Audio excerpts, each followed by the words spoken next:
Hello students, welcome to my channel agriculture family में आप सभी का स्वागत है। तो आज है इकोनॉमी एमसीक्यू का दूसरा क्लास। इस इकोनॉमी सीरीज का भी अलग से एक प्लेलिस्ट बना दिया गया है ताकि आपको सारी वीडियोस एक जगह पे आसानी से मिल सके। तो चलेंगे क्लास की ओर। क्लास के लास्ट तक बने रहिए। ये रहा आज का पहला क्वेश्चन।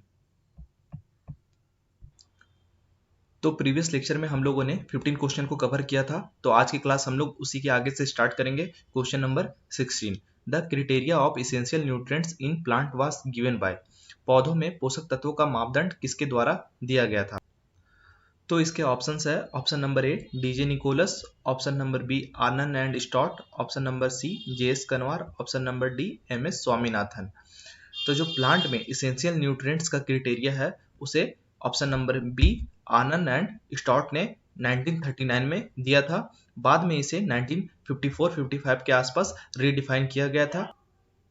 और जब इन्होंने इसेंशियल न्यूट्रिएंट्स का क्राइटेरिया दिया था उस टाइम 16 एलिमेंट थे, बाद में निकेल नाम का 17 एलिमेंट को ऐड किया गया।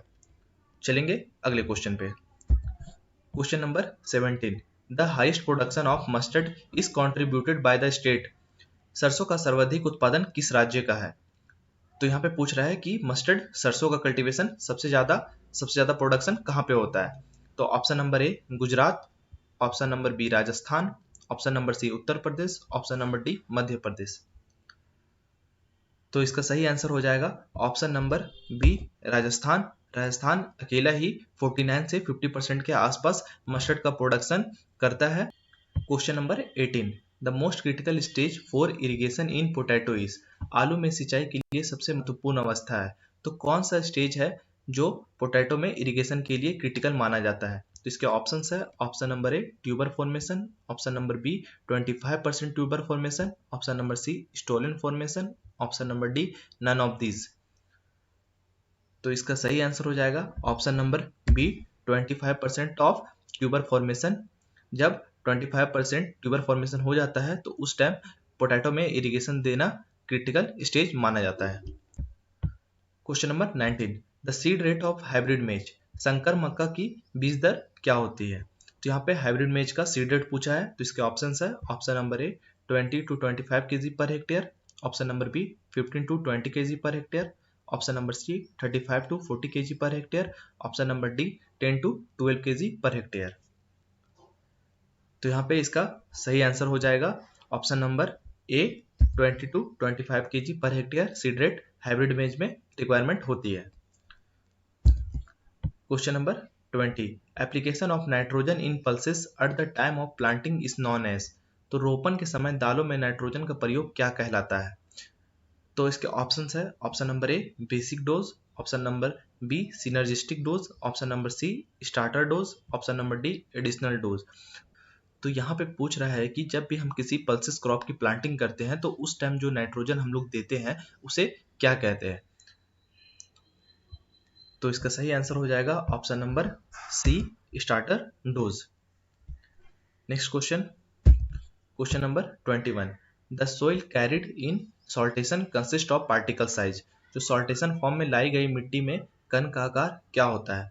तो जब भी विंड इरोजन होता है तो वो हमें 3 फॉर्म में देखने को मिलता है, उसके पार्टिकल साइज 3 फॉर्म में मूवमेंट करते हैं। तो यहाँ पे सॉल्टेशन क्या पार्टिकल साइज के बारे में पूछ रहा है, तो इसके ऑप्शंस है, option number A 0.1 to 0.5 mm, option number B 0.1 to 0.2 mm, option number C 0.5 to 1 mm, none of these. तो जो सॉल्टेशन होता है उसमें जो पार्टिकल साइज होती है उसका सही आंसर हो जाएगा option number A 0.1 to 0.5 mm। तो यहाँ पे डायग्राम दिखाया गया है जिसमें तीनों फॉर्म को दिखाया गया है। पहला है सस्पेंशन, सॉल्टेशन और क्रीप। तो सस्पेंशन में जो पार्टिकल साइज होता है वो लेस देन 0.1 mm होता है, और यहाँ पे जो सॉल्टेशन है उसमें हमने देखा 0.1 to 0.5 mm होता है, और जो क्रीप है उसमें 0.5 to 2 mm पार्टिकल साइज देखने को मिलता है। चलेंगे नेक्स्ट क्वेश्चन पे। Question number 22, in case of zinc deficiency in paddy how much zinc sulphate should be applied in 1 hectare of soil. धान में जिंक की कमी पर 1 हेक्टेयर में कितनी मात्रा में जिंक सल्फेट डालना चाहिए? तो इसके ऑप्शंस है, option number A 15 kg, option number B 20 kg, option number C 25 kg, option number D 35 kg। तो जब पैडी में जिंक की डेफिशिएंसी होती है तो हमें खैरा डिजीज देखने को मिलता है। तो इससे बचने के लिए हमें जिंक सल्फेट ऐड करते हैं। तो हमें पूछ रहा है कि 1 हेक्टेयर में कितना हम लोग जिंक सल्फेट ऐड करते हैं। तो इसका सही आंसर हो जाएगा option number C, 25 kg per hectare. Question number 23, dead heart and white head damage to rice is caused by.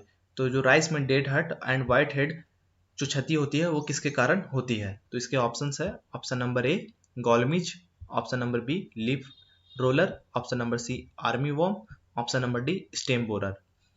तो जो राइस में dead heart and white head देखने को मिलता है वो हमें option number D stem borer के कारण देखने को मिलता है। ये बहुत ही कॉमन पेस्ट है राइस में stem borer. Question number 24, the best suited temperature for growth of sugar cane lies between. गन्ने की वृद्धि के लिए सबसे उपयुक्त तापमान किसके बीच होता है। तो यहाँ पे ग्रोथ ऑफ शुगर केन के लिए सुटेबल टेम्परेचर को पूछ रहा है। तो इसके ऑप्शंस है option number A 15 to 20 degree centigrade, option number B 20 to 25 degree centigrade, option number C 21 to 27 degree centigrade, option number D 38 to 40 degree centigrade. तो ग्रोथ ऑफ शुगर केन के लिए जो सुटेबल टेम्परेचर माना जाता है उसका सही आंसर है option number C 21 to 27 degree centigrade. Next है in tobacco the basic aim of topping and desuckering is to. तंबाकू में टॉपिंग और डीसकरिंग का मूल उद्देश्य क्या है। जो टॉपिंग और डीसकरिंग क्रिया हमें तंबाकू में देखने को मिलता है तो उसका मेन ऑब्जेक्टिव क्या है, मेन एम क्या है। तो इसके ऑप्शंस है option number A reduce the plant height, option number B encourage branching, option number C divert energy and nutrient from flower head to leaves, option number D protect the plant against the lodging. तो इसका सही answer हो जाएगा जो हम लोग topping और डीसकरिंग करते हैं तंबाकू में उसका सही आंसर हो जाएगा option number C divert energy and nutrients from flower head to leaves. Question number 26, sugar beet belongs to which family. चुकंदर किस परिवार से संबंधित है। तो यहाँ पे शुगर बीट की फैमिली के बारे में पूछ रहा है। तो इसके ऑप्शंस है option number A chenopodiaceae, option number B compositae, option number C cruciferae, option number D malvaceae. तो जो शुगर बीट है वो option number A chenopodiaceae family से बिलोंग करता है। और इसके बाकी के जो ऑप्शंस है ऑप्शन नंबर बी कंपोजिटी इसमें सनफ्लावर आता है, और ऑप्शन नंबर सी क्रूसीफेरी में हमें कैबेज, ब्रोकली, कॉलीफ्लावर और मस्टर्ड जैसे क्रॉप देखने को मिलते हैं। ऑप्शन नंबर डी जो मालवेसी है इसमें हमें कॉटन, कपास और ओकरा भिंडी देखने को मिलता है।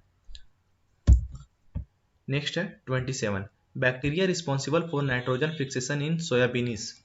सोयाबीन में नाइट्रोजन स्थिरीकरण के लिए उत्तरदायी जीवाणु कौन सा है। तो जो सोयाबीन में नाइट्रोजन फिक्सेशन होता है उसके लिए कौन सा बैक्टीरिया रिस्पॉन्सिबल होता है। तो इसके ऑप्शंस है option number A rhizobium phaseoli, option number B rhizobium glycinicum, option number C rhizobium japonicum, option number D rhizobium leguminosarum. तो इसका सही आंसर हो जाएगा option number C rhizobium japonicum, जो सोयाबीन में नाइट्रोजन फिक्सेशन के लिए रिस्पॉन्सिबल बैक्टीरिया होता है। Question number 28, question number 28, the strongest chemical agent for breaking dormancy. Dormancy को ब्रेक करने के लिए कौन सा स्ट्रॉन्गेस्ट केमिकल यूज में लिया जाता है। तो इसके ऑप्शंस है option number A potassium nitrate, option number B ethylene, option number C gibberellin, option number D thiourea. तो डोरमेंसी ब्रेक करने का डिफरेंट तरह का मेथड है जिसमें फिजिकल मेथड भी आता है, बायोलॉजिकल मेथड भी आता है, केमिकल मेथड भी आता है। तो यहाँ पे केमिकल एजेंट के बारे में पूछ रहा है तो इसका सही आंसर हो जाएगा ऑप्शन नंबर सी जिब्रेलिन। तो थैंक यू आप सभी का क्लास में बने रहने के लिए। एग्रोनॉमी एमसीक्यू की ये सीरीज आगे भी कंटिन्यूअस चलेगी। तो अगर वीडियो पसंद आई हो तो वीडियो को लाइक कीजिए, कमेंट्स कीजिए और चैनल को सब्सक्राइब कीजिए। Thank you.